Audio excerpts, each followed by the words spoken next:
शिवसेना आणि राष्ट्रवादी काँग्रेस पक्ष घराणेशाहीमुळे फुटले। झी न्यूजच्या एक भारत श्रेष्ठ भारत कॉन्क्लेव्ह मध्ये फडणवीसांचा घराणेशाहीवर हल्लाबोल। राज्यात भाजपचा मोठा पक्ष तर दोन्ही घटक पक्षांना क्षमतेनुसार जागा मिळणार।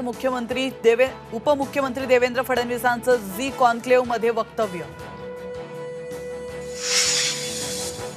काँग्रेस 150 तर शरद पवार 88 जागांवर ठाम। ठाकरे पक्षाला केवळ 44 जागा सोडण्याची तयारी। प्रकाश आंबेडकरांचा दावा तर पवार आकडा घेऊन बसले नाहीत।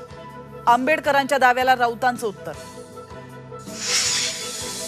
सिनेटच्या निवडणुकीत अभाविपचा युवा सेनेकडून सुपडा साफ। आदित्य ठाकरेंचा मातोश्रीवर जल्लोष। विधानसभा निवडणुकीतही असाच विजय मिळवणार आदित्य ठाकरेंचा दावा। तर मत विकत घेता न आल्यानं भाजपचा पराभव, राऊतांची टीका। आमदार अपात्रता आणि पक्षाचं नाव चिन्ह प्रकरणी सुप्रीम कोर्टात 1 ऑक्टोबरला सुनावणी। विधानसभा निवडणुकीपूर्वी अजित पवारांना नवीन चिन्ह मिळण्याची शक्यता। पितृ पंधरवडा संपताच हर्षवर्धन पाटील मोठा निर्णय घेणार। कार्यकर्त्यांचा आग्रह डावलता येणार नाही। हर्षवर्धन पाटलांकडून तुतारी हाती घेण्याचे संकेत।